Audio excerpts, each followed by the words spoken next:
ओ शांति। आज 9 सितंबर 2024 के महावाक्यों में प्यारे मीठे बाप दादा ने कहा, मीठे बच्चे, योग बल से बुरे संस्कारों को परिवर्तन कर स्वयं में अच्छे संस्कार डालो। ज्ञान और पवित्रता के संस्कार अच्छे संस्कार हैं। आज का प्रश्न है, तुम बच्चों का बर्थ राइट कौन सा है? तुम्हें अभी तक कौन सी फीलिंग आती है? उत्तर है, तुम्हारा बर्थ राइट है मुक्ति और जीवन। तुम्हें अब फीलिंग आती है कि हमें बाप के साथ वापस घर जाना है। तुम जानते हो, बाप आए हैं भक्ति का फल मुक्ति और जीवन मुक्ति देने। अभी सबको शांति धाम जाना है। सबको अपने घर का दीदार करना है, क्योंकि सभी आत्माएं, विश्व की प्रत्येक आत्मा मुक्ति धाम में तो जाएंगी जाएंगी। ओम शांति। मनुष्य बाप को सच्चा पातशाह भी कहते हैं। अंग्रेजी में पातशाह नहीं कहते, उसमें सिर्फ सच्चा फादर कहते हैं। गॉड फादर इज ट्रुथ कहते हैं। भारत में ही कहते हैं सच्चा पातशाह। अब फर्क तो बहुत है। वह सिर्फ सच कहते हैं और सच सिखलाते हैं, सच्चा बनाते हैं। यहाँ कहते हैं सच्चा पातशाह, सच्चा भी बनाते हैं और सचखंड का बादशाह भी बनाते हैं। यह तो बरोबर है। मुक्ति भी देते, जीवन मुक्ति भी देते हैं, जिसको भक्ति का फल कहते हैं। लिबरेशन और फ्यूशन। भक्ति का फल देते हैं और लिबरेट करते हैं। बच्चे जानते हैं, हम दोनों देते हैं। लिबरेट तो सबको करते हैं, यानी मुक्ति तो सबको मिलती है।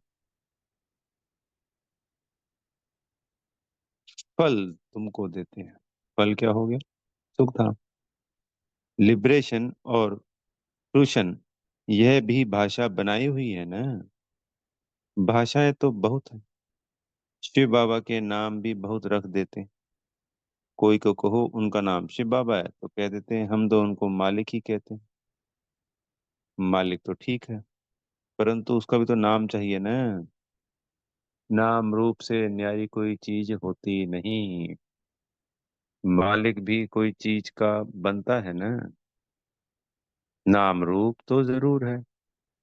अभी तुम बच्चे जानते हो, बाप बरोबर लिबरेट भी करते हैं। फिर शांति धाम में सबको जरूर जाना है। अपने घर का दीदार सबको करना है। घर से आए हैं तो पहले उनका दीदार करेंगे। उसको कहते हैं गति सदगति। अक्षर कहते हैं, परंतु अर्थ रहित। तुम बच्चों को तो फीलिंग रहती है, हम अपने घर भी जाएंगे और फल भी मिलेगा। नंबरवार तुमको मिलता है तो और धर्म वालों को भी फिर समय अनुसार मिलता है। बाप ने समझाया था, यह पर्चा है बहुत अच्छा। तुम स्वर्गवासी हो या नरकवासी हो, तुम बच्चे ही जानते हो। यह मुक्ति जीवन मुक्ति दोनों गॉड फादरली बर्थ राइट है। तुम लिख भी सकते हो। बाप से तुम बच्चों को यह बर्थ राइट मिलता है। बाप का बनने से दोनों चीजें प्राप्त होती। वह है रावण का बर्थ राइट, यह है परम पिता परमात्मा का बर्थ राइट। यह है भगवान का बर्थ राइट, वह है शैतान का बर्थ राइट। ऐसे लिखना चाहिए, जो कुछ समझ सके। अब तुम बच्चों को हेवन स्थापन करना है, तो बाबा हमारे द्वारा ही ये सत्यों की दुनिया स्थापन करवाते हैं, ताकि हमारी प्रारब्ध बन सके। इसलिए बच्चे नंबरवार हो जाते हैं। जो जितना पुरुषार्थ करता है उसको उतनी प्राप्ति होती है। बाबा हमको रास्ता दिखलाते हैं, कितना काम करना है। अभी तो जैसे बेबीज है, जैसे मनुष्य कलयुग के लिए कहते हैं कि अभी बेबी है, बच्चा है। बाप कहते हैं सत्युग की स्थापना में बेबी है, अभी तुम बच्चों को वर्षा मिल रहा है। रावण का कोई वर्षा नहीं कहेंगे। मतलब ये उस समय की बात है कि 65 के आसपास की मुरलियां हैं, 60 से 65 की। तो बाबा उस वक्त कह रहे हैं कि जो स्थापना का कार्य हुआ वो उतना ही हुआ है कि जैसे छोटा बेबी हो। और अगर हम समय अनुसार देखें तो उस वक्त लगभग 30 वर्ष हुए थे, और आज हो गए 90 वर्ष लगभग। 88 हो गए पूरे, 89वां चल रहा है। 89 भी शिवरात्रि को पूरे हो जाएंगे। तो अब बहुत सारा कार्य अभी भी है, बहुत सारा हो भी चुका है, पर जो अब होने वाला है वो इन 90 सालों में नहीं हो। तुम बच्चों को वर्षा मिल रहा, रावण का कोई वर्षा नहीं कहेंगे। गॉड फादर से तो वर्षा मिलता है, वह कोई गॉड फादर थोड़ी है। उसको तो शैतान कहा जाता है। रावण 5 विकारों, शैतान का क्या वर्षा मिलता है? 5 विकार मिलते हैं। शो भी ऐसा करते हैं, तमो प्रधान बन जाते हैं। अब दशहरा कितना मनाते हैं, सेरेमनी मनाते हैं, बहुत खर्चा करते हैं, विलायत से भी निमंत्रण दे बुलाते हैं। सबसे नामी गिरामी दशहरा मनाते हैं मैसूर का। पैसे वाले भी बहुत हैं, रावण राज्य में पैसा मिलता है तो अकल ही चट हो जाता है। बाप डिटेल में समझाते हैं, इनका नाम ही है रावण राज्य, उसको फिर कहा जाता है ईश्वरीय राज्य। राम राज्य कहना भी रॉन्ग हो जाता है। गांधी जी राम राज्य चाहते थे, मनुष्य समझते हैं गांधी जी भी अवतार थे। उनको कितने पैसे देते थे? उनको भारत का बापू जी कहते थे। अब यह तो सारे विश्व का बापू है। कौन? शिव बाबा। अभी तुम यहाँ बैठे हो, जानते हो कितनी जीव आत्माएं होंगी? जीव तो विनाशी है, यानी जीव किसको कहते हैं? शरीर को। तो विनाशी है, बाकी आत्मा है अविनाशी। आत्माएं तो ढेर हैं, जैसे ऊपर में सितारे रहते हैं ना। सितारे जास्ती हैं या आत्माएं जास्ती हैं? क्योंकि तुम हो धरती के सितारे और वह है आसमान के सितारे। तुमको देवता कहा जाता है, वह फिर उनको भी देवता कह देते हैं। तुमको लकी सितारा कहा जाता है ना। अच्छा, इस पर फिर आपस में डिस्कस करना। बाबा अभी इस बात को नहीं छेड़ते। यह तो समझाया है कि सभी आत्माओं का एक बाप है। इनकी बुद्धि में तो सब है, जो भी मनुष्य मात्र है सबका यह बाप है। यह सब तो जानते हैं कि सारी सृष्टि समुद्र पर खड़ी है, यह भी कोई सबको नहीं मालूम है। बाप ने समझाया था यह रावण राज्य सारे सृष्टि पर है। ऐसे नहीं, रावण राज्य कोई सागर के पार है। सागर तो ऑलराउंड है। कहते हैं ना, नीचे बैल है, उसके सींगों पे सृष्टि खड़ी है। ये भक्ति में कहते हैं। फिर जब थक जाता है तो सींग बदली करता है। अभी पुरानी दुनिया खल्लास हो, नई दुनिया की स्थापना होती है। तो यहाँ पे सींग बदली करने का तात्पर्य कलयुग से सतयुग में तो नई सृष्टि आ जाएगी ना, सींग बदली हो जाएगा। तो यानी हर 2500 साल में। ऐसा कुछ है नहीं जी, ये तो एक समझ वैसी है। वो कह रही है कि सींग बदल पे धरती को बदल देता है, अपनी जगह को। तो हर 2500 साल में अपने सींग अदला बदली कर लेता है। तो जब जिस सींग पे इस वक्त है उसे दूसरे सींग पे चली जाएगी, तो सत्युग और त्रेता चलेगा। फिर त्रेता के अंत में थक जाता है तो फिर बदल के इस पे आ जाते हैं सींग पे। ऐसे होगा, है ना। पुरानी दुनिया खल्लास हो, नई दुनिया की स्थापना होती है। शास्त्रों में तो अनेक प्रकार की बातें दंत कथाओं में लिख दी है। यह तो बच्चे समझते हैं। यहाँ सब आत्माएं शरीर के साथ हैं। इनको कहते हैं जीव आत्माएं। वह जो आत्माओं का घर है वहां तो शरीर नहीं है। उनको कहा जाता है निराकारी। जीव आकारी है, इसलिए साकार कहा जाता है। निराकार को शरीर नहीं होता है। यह है साकारी सृष्टि। वह है निराकारी आत्माओं की दुनिया। इसको सृष्टि कहेंगे। उसको कहा जाता है इनकॉर्पोरियल वर्ल्ड। इसको परम धाम। आत्मा जब शरीर में आती है तब यह चुरपुर चलती है। नहीं तो शरीर कोई काम का नहीं रहता है। तो उनको कहा ही जाता है निराकारी दुनिया। जितनी भी आत्माएं हैं वह सब पिछाड़ी में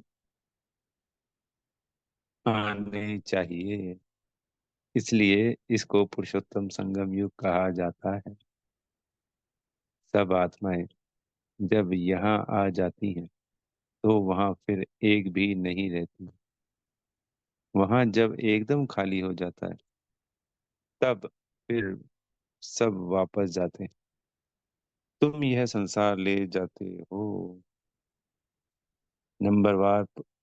तुम यह संस्कार ले जाते हो नंबरवार पुरुषार्थ अनुसार।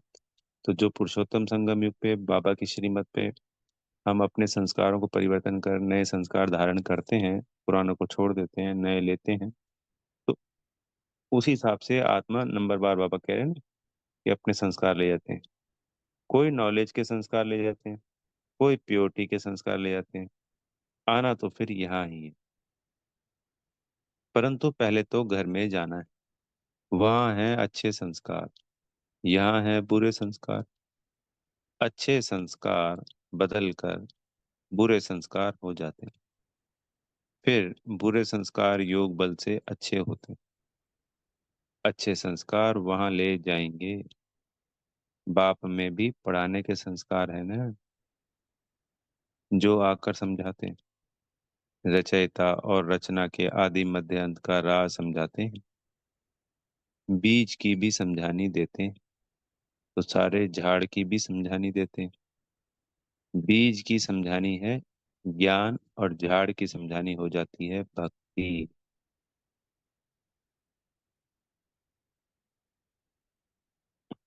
भक्ति में बहुत डिटेल होती है ना। बीज को याद करना तो सहज है। वहां ही चले जाना है। तमो प्रधान से सतो प्रधान बनने में थोड़ा ही समय लगता है। फिर सतो प्रधान से तमो प्रधान बनने में 5,000 वर्ष लगते हैं। एक्यूरेट। यह चक्र बड़ा एक्यूरेट बना हुआ है, जो रिपीट होता रहता है। और कोई यह बातें बता ना सके। तुम बता सकते हो। आधा आधा किया जाता है। आधा स्वर्ग, आधा नर्क। फिर डिटेल भी बताते हैं। स्वर्ग में जन्म कम, आयु बड़ी होती है। नरक में जन्म जास्ती, आयु छोटी होती है। वहां है योगी और यहाँ है भोगी। इसलिए यहाँ बहुत जन्म होते हैं। इन बातों को दूसरा कोई नहीं जानता। मनुष्यों को कुछ भी मालूम नहीं है। कब देवताएं थे, वह कैसे बने, कितने समझदार बने, यह भी तुम जानते हो। बाप इस समय बच्चों को पढ़ाकर 21 जन्मों के लिए वर्षा देते हैं। फिर यह तुम्हारे संस्कार रहते नहीं। जैसे राजाई के संस्कार होते हैं तो ज्ञान की पढ़ाई के संस्कार पूरे हो जाते हैं। यह संस्कार पूरे हुए तो नंबरवार पुरुषार्थ अनुसार रुद्र माला में पिरो जाएंगे। फिर नंबरवार आएंगे पाठ बजाने। जिसने पूरे 84 जन्म लिए हैं वह पहले आते हैं। उनका नाम भी बतलाते हैं। श्री कृष्ण तो है फर्स्ट प्रिंस ऑफ हेवन।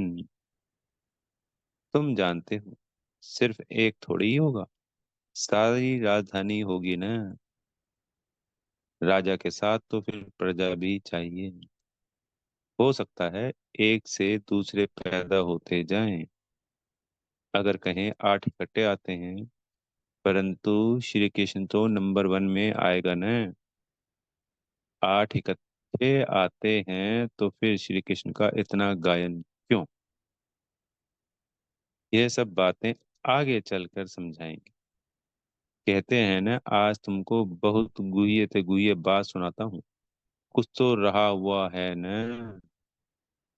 यह युक्ति अच्छी है। जिस बात में देखो नहीं समझते हैं तो बोलो, हमारी बड़ी बहन उत्तर दे सकती है।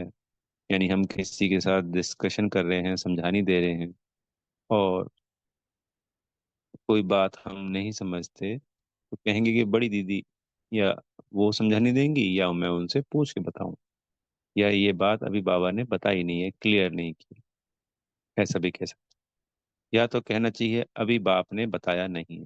बाबा ने भी यही बात कही है। दिन प्रतिदिन गुये ते गुये सुनाते हैं। इस कहने में लज्जा की बात नहीं। गुये ते गुये पॉइंट्स जब सुनाते हैं तो तुमको सुनकर बहुत खुशी होती है। पिछाड़ी में फिर कह देते हैं, मन मना भव, मध्याजीव भव। अक्षर भी शास्त्र बनाने वालों ने लिखा है। मूझने की तो जरूरत नहीं। बच्चा बाप का बना और बेहद का सुख मिला। इसमें मनसा वाचा कर्मणा पवित्रता की जरूरत है। लक्ष्मी नारायण को बाप का वर्षा मिला है ना। यह पहले नंबर में है, जिनकी ही पूजा होती है।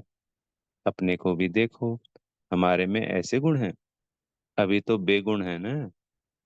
अपने अवगुणों का भी किसको पता नहीं है। तो हमारे को ज्ञान में आने से पहले थोड़ी पता होते हैं, ज्यादा अवगुण इक्का दुक्का पता होते हैं। पर ज्ञान में आने के बाद पता चला कि सारे ही अवगुण हैं, और निकलते ही रहते हैं, निकलते ही रहते हैं, निकलते ही रहते हैं। अभी तुम बाप के बने हो तो जरूर चेंज होना पड़े। और चेंज होने में बड़ा मजा है। सबको चेंज होना चाहिए खुशी से। बाप ने बुद्धि का ताला खोला है। ब्रह्मा और विष्णु का भी राज समझाया है। यह है पतित, वह है पावन। एडॉप्शन इस पुरुषोत्तम संगम युग पर ही होती है। प्रजापिता ब्रह्मा जब है तब ही एडॉप्शन होती है। सतयुग में तो होती नहीं। यहाँ भी किसको बच्चा नहीं होता तो फिर अडॉप्ट करते। प्रजापिता को भी जरूर ब्राह्मण बच्चे चाहिए। यह है मुख वंशावली, और वह होते हैं कुख वंशावली। ब्रह्मा तो नामी गिरामी है।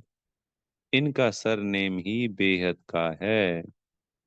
सब समझते हैं प्रजापिता ब्रह्मा आदिदेव।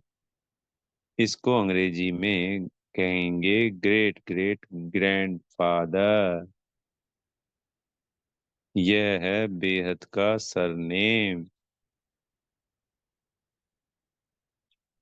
वह सब होते हैं हद के सरनेम। इसलिए बाप समझाते हैं, यह जरूर सबको मालूम होना चाहिए कि भारत बड़े से बड़ा तीर्थ है। क्यों है तीर्थ जी? यहाँ स्वयं बाबा आते हैं। जिस धरती पे भगवान आता हो तो उससे बड़ा तीर्थ और क्या हो सकता। जहाँ बेहद का बाप आते। ऐसे नहीं, सारे भारत में विराजमान हुआ। शास्त्रों में मगध देश लिखा है, परंतु नॉलेज कहाँ सिखाई। आबू में कैसे आए। देलवाड़ा मंदिर भी यहाँ पूरा यादगार है। जिन्होंने भी बनाया उन्हों की बुद्धि में आया और बैठकर बनवाया। तो ये कहते हैं, हमें नहीं पता, हमने भी सुना है कि जानकी दादी जी जो आत्मा है, वो आत्मा जब उस जिस राजा ने ये मंदिर बनवाया, दिलवाड़ा मंदिर, मैं नाम नहीं जानता, तो जब उस वक्त वो रोल निभा रही थी उस राजा का, तो जानकी दादी जी ने ये मंदिर बनवाया।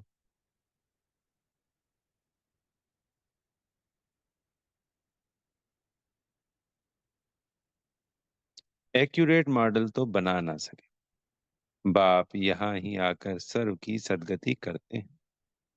मगध देश में नहीं, वह तो पाकिस्तान हो गया। यह है पाकिस्तान। मतलब वो तो हो गया पाकिस्तान। बाबा ने आगे जो कहा है वो कहा है, यह है पाक स्थान। पाक यानी पवित्र स्थान। वास्तव में पाक स्थान तो स्वर्ग को कहा जाता है। तो पूरा ही स्वर्ग ही पवित्र स्थान है, संपूर्ण।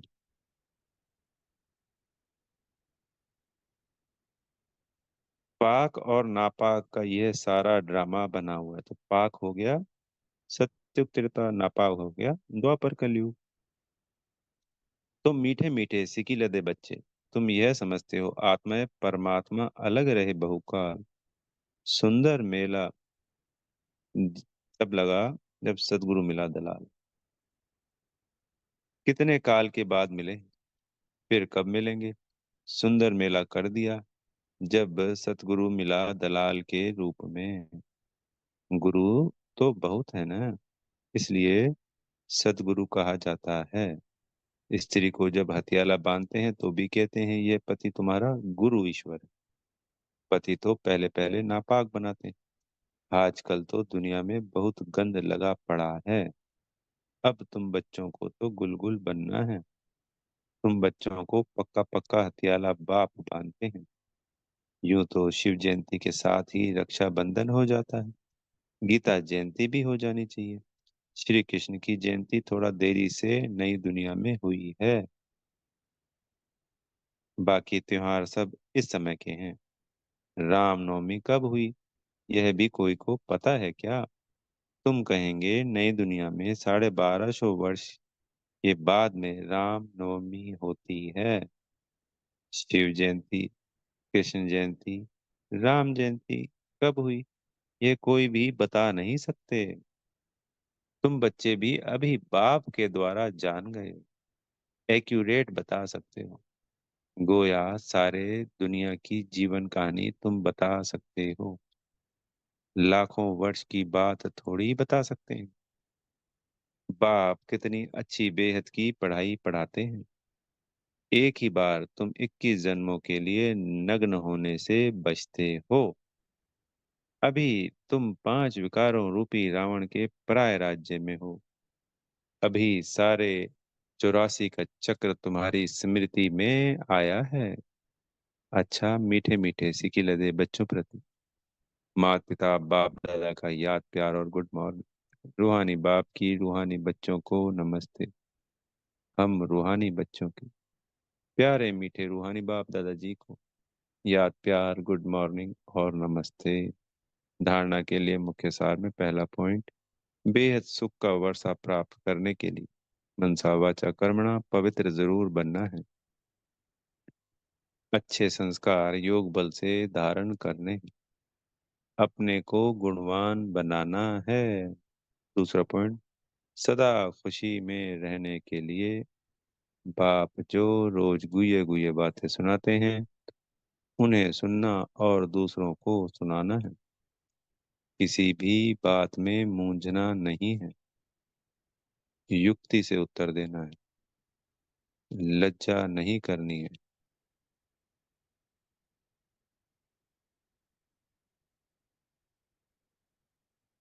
सदगुरु जी से वरदान मिल रहा है, सुख स्वरूप बन। हर आत्मा को सुख देने वाले मास्टर सुखदाता भव। जो बच्चे सदा यथार्थ कर्म करते हैं उन्हें उस कर्म का प्रत्यक्ष फल खुशी और शक्ति मिलती है। उनका दिल सदा खुश रहता है। उन्हें संकल्प मात्र भी दुख की लहर नहीं आ सकती। संगम युग ही ब्राह्मण अर्थात दुख का नाम निशान है, क्योंकि सुखदाता के बच्चे हैं। ऐसे सुखदाता के बच्चे स्वयं भी मास्टर सुखदाता होंगे और वे हर आत्मा को सदा सुख देंगे। वे कभी ना दुख देंगे और ना दुख लेंगे। तो दूसरी आत्माएं से जो हमें वो तो दुख क्या दे रही हैं पर हमें लेना नहीं होता। यही हमारे मन की शक्तिशाली स्थिति होती है। पर ये सब कैसे होगा कि सुखदाता के बच्चे सुखी हैं, हमेशा मौज में है, संगम योगी ब्राह्मण, दुख का नाम निशान नहीं। ये तब है जब यथार्थ कर्म करते हैं सदा बच्चे। एक तो सदा हमेशा यथार्थ यानी बाबा की श्रीमत के अनुसार कर्म होगा तब होगा ये, वरना नहीं। स्लोगन है मास्टर दाता बन, सहयोग स्नेह और सहानुभूति देना, यही रहम दिल आत्मा की निशानी है। तो कितना सुंदर स्लोगन है, मास्टर दाता बन, सहयोग स्नेह और सहानुभूति देना, यही रहम दिल आत्मा की निशानी है। अच्छा। ओम शांति। बेहद का शुक्रिया मेरे प्यारे मीठे बाप दादाजी का।